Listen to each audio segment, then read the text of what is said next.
The Taliban's landslide victory is probably very bad news for women and children in Afghanistan, but I think it's good news for us in a small and significant respect, and that is the way that it tears the rug out from under the self-serving utopian ideals, or some of the ideals that politicians and I would say the media establishment share, particularly this idea that we're all the same underneath, freedom is the dearest wish of every human heart, and if only politicians can intervene and do something, they can bring out civilized values and freedom will flourish in any part of the world. It elevates the status, power and self-image of politicians. And what you're seeing now is politicians tantruming, getting very emotional, coming out with a lot of bombast and bluster, telling us how bad they feel and how upset they are because of what's happened in Afghanistan. Well, it's not their job to get us to sympathise with them.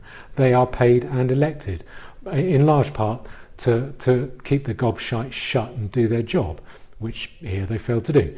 Now here's Ben Wallace. He is the UK Defence Secretary. I want to play a little part of an interview with him where he starts crying online, okay? The very least our obligation has to be as many of these people through the pipeline as possible. But as many of these people through the pipeline, that means into the UK as possible, as many as possible.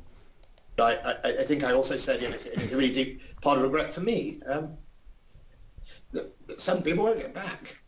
Some people won't get back, and I don't see any tears there, but well, okay, he's crying. Let's give him that. We will have to do our best in third countries to process those people. Why do you feel it so personally, Mr. Wallace?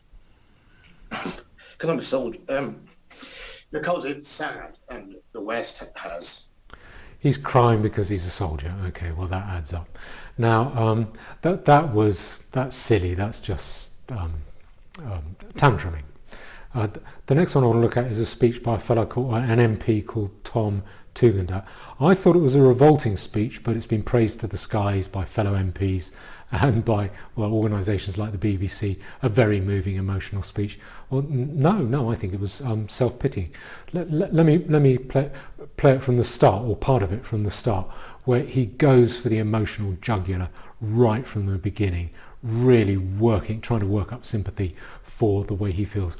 What I think he's doing here is not speaking to or for the British people, but speaking to and for fellow MPs, currying favour with them by expressing their emotion, how badly they all feel about this.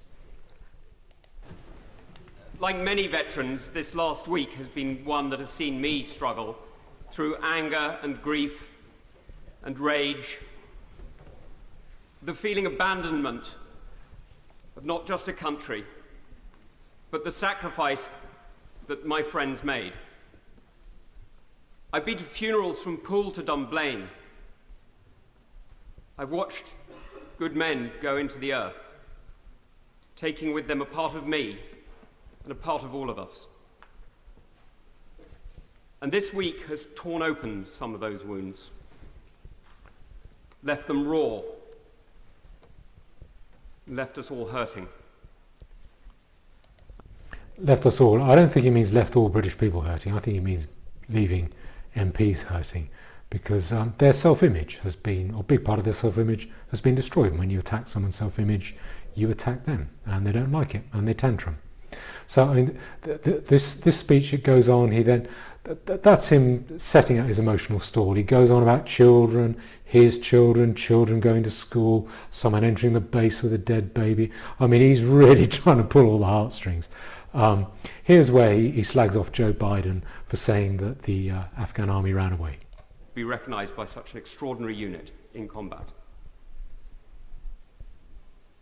To see their commander-in-chief call into question dramatic pauses, the courage of men I fought with, to claim that they ran.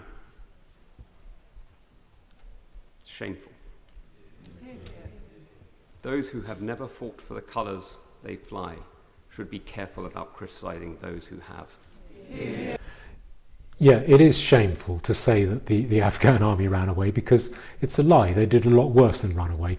They ran straight into the arms of the Taliban. They took all their weapons and munitions with them and gave them to the Taliban. That is worse than running away. So yeah, he is right. It is shameful for Biden to say that they only ran away. Now, you also see this a bit in America. What's interesting is a lot of this, the bluster, and the emotional bombast, it's coming from people on the centre and on the right. What I think happens on the left is left-wing people believe that utopia is a cosmic reality, and it's just hidden by the veil which we need to tear away, a veil of repressive exploiters. So if we can tear them off like the skin from a rice pudding, then this bottomless trough of golden nectar for everyone will be revealed. I think that's the left-wing view, and they want hostile, very different groups to come in that they know are very different and very hostile to come in and do the job of tearing the skin off the rice pudding. I think that's the way they believe.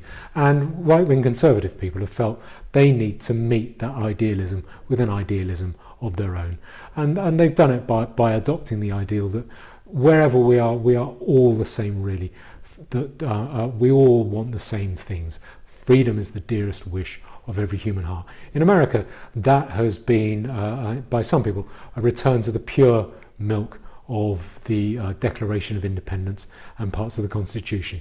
You're seeing this with Sean Hannity in particular, snorting and gasping his way through indignation at Joe Biden. I don't think Joe Biden, well, I mean, he's as blameworthy as the rest of them, but he's not particularly blameworthy. I think you had to pull out some time. It was always going to be a failure. But here is a little bit of Sean Hannity. I won't play all of it, but you'll see what he's doing. And tonight, Joe Biden has completely and totally, frankly, just humiliated the United States on the world stage. Any confidence the world had in our country is now gone. Saigon, circa 1975, steroids. Former Defense Secretary and CIA Director Leon Panetta rightly calling it, Biden's Bay of Pigs. And thanks to the ill-fated actions of our... Okay, that's enough. All of that snorting and gasping and ventilation, I don't think that's his obesity speaking. I think he really means it.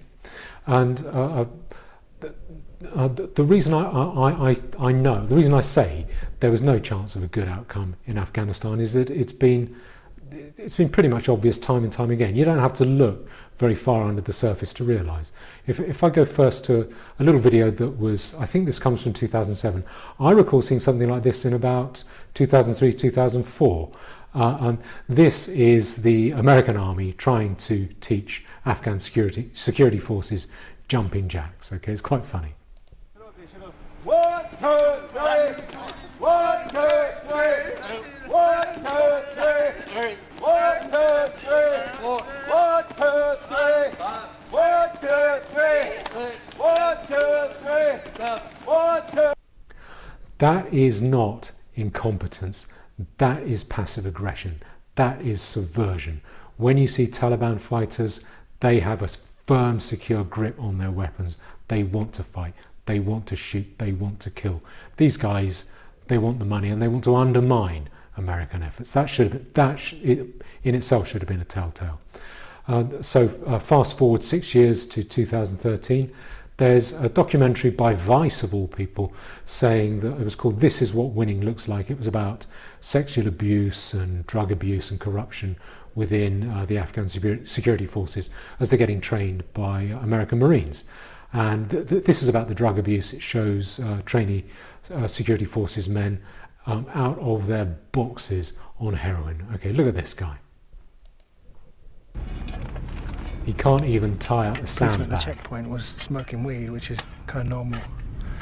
But two of the policemen filling sandbags now are out of their brains on something else, something stronger, opium or heroin, literally nodding off as they stand up or sit down, filling the sandbags. I think we can say there was a lack of motivation among the security forces. If you go forward in this this documentary, what it suggests is that the authorities didn't want to, or that they knew it was no good. They just didn't want to be told. They didn't want to hear the bad news. That, I reckon, that was coming from the people above them. Here you have the American and the UK ambassador to Afghanistan being told, why don't you talk to this major? He will tell you how it just isn't working, how it's a complete failure. You've got an hour and a half, you're sitting around, go and talk to him, and they refuse. As policemen every day, they say that the attitude of the Afghan population here in Sangin has changed hugely over the last few years. And then at the end of this briefing, the helicopter out was delayed by an hour and a half. So I said to them, go and talk to Major Stuber for an hour. Just say, this won't affect your career, but go and speak to him and tell him, ask him to tell you what's really going on, just 200 metres down the road. And they said, oh, he wouldn't be open and frank with us like he is with you. And they went and had a cup of tea with their bodyguards instead. Walked back, got on the helicopter and left. But you literally walk 200 metres out of the main gate and you'll see that that's not true at all. The exact opposite is true. So ISAF put out... Alright, so the exact opposite was true. Now, fast forward another 3 years to 2016, the killing of Farkhunda. This is in Kabul. That's the bit controlled by America. That's where all the embassies are. That's where American presence was strongest. And Farkhunda was falsely accused of burning a Quran, so they stone her, they chuck rocks at her until she's dead or nearly dead, then they run her over with a car, then they drag her behind the car and they throw her body onto the bed of a river, they chuck some more bigger rocks at her, bash her brains out, and then they set fire to her dead body. But look at the size of this. This looks like thousands of people, at least 1,000 people, men, chanting for her death in the middle of Kabul. How are you going to carve civil society out of this? By now, the traffic police are gone. Nowhere to be seen.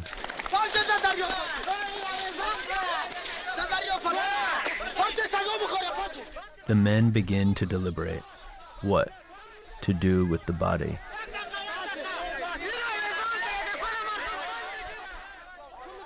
Newcomers bring an Let added the world see fervor. it.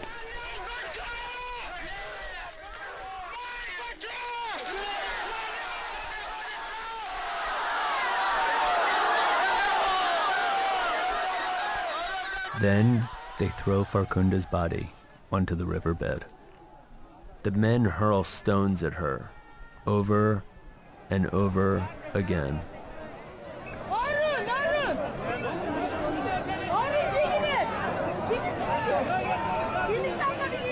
They set the body on fire, using their own scarves as fuel. Farkhunda's clothes are so soaked with blood that they do not light. And the police just let it happen. Now, don't tell me the politicians didn't know what a failure it was in Afghanistan. And I'd like to end with this little bit by Tom Tugendhat again. He is saying that he seems to be saying the solution is stay in there indefinitely. Don't talk about forever wars, presumably because it's best just to stay in there forever if necessary. So let's stop talking about forever wars. Let's recognise that forever peace is bought not cheaply, but hard, through determination. I think he's channeling the Iron Duke, the Duke of Wellington, in a therapy session here. And the will to endure. And that the tragedy of Afghanistan is that we're swapping that patient achievement for a second fire and a second war. Now we need to turn our attention. Okay. I find this kind of nauseating, but I think it is good to watch them flapping around and expressing their frustration and their humiliation and the bluster at one of their self-serving ideals getting blown apart. I think that is a good thing for us.